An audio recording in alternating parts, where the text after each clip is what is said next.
हर हर महादेव दोस्तों, राधे राधे, जय श्री कृष्ण। रूबी लोकगीत में आप लोग के बहुत बहुत स्वागत है।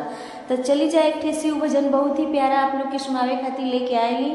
आप लोग ध्यान से सुनी, फुल वॉच करके सुनी और कमेंट में बताएं कि आप लोग के ये गीत कैसा लागल है।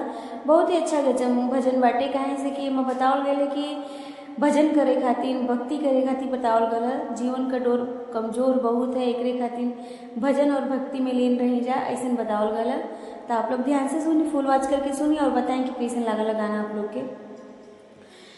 जीवन के डोर कमजोर हो, करा गुरु के भजनवा।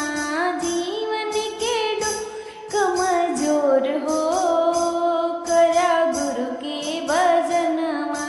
गुरु के भजनवा हो, गुरु के भजनवा, गुरु के भजनवा हो, गुरु के भजनवा।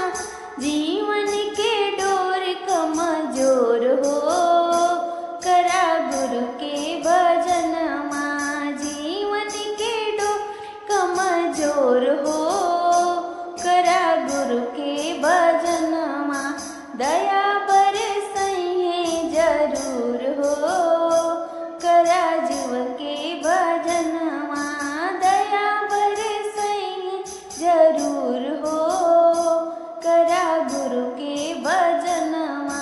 जीवन के डोर कमजोर हो, करा गुरु के भजनवा।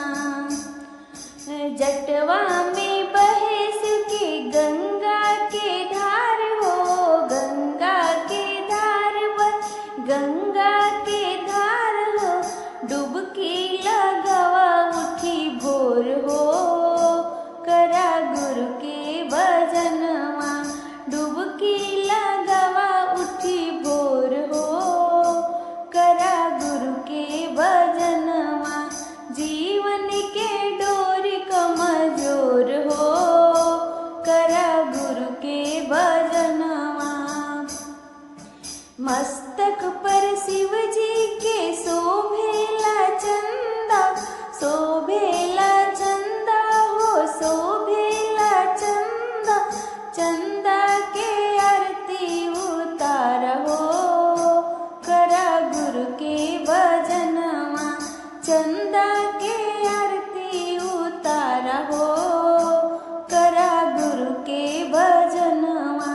जीवन के डोर कमजोर हो, करा गुरु के भजनवा। जीवन के डोर कमजोर हो, करा गुरु के भजनवा। गरवा में शोभे शिव नाग के मलवा, गरवा में शोभे शिव नाग के मलवा। दूधवा पियावा उठी भोर हो, करा गुरु के भजनवा। दूधवा पिया उठी भोर हो, करा गुरु के भजनवा। जीवन के डोर कमजोर हो, करा गुरु के भजनवा। जीवन के डोर कमजोर हो, करा गुरु के भजनवा। संगवा बिराजेली गौरा भवानी, गौरा भवानी हो मई महारानी। संगवा बिराजेली गौरा भवानी, गौरा भवानी हो मैया महारानी। चुनरी चोढ़ावा कर जोर हो, करा गुरु के भजनवा। चुनरी ओढ़ावा कर जोड़ हो, करा गुरु के भजनवा। जीवन के डोर कमजोर हो, करा गुरु के भजनवा।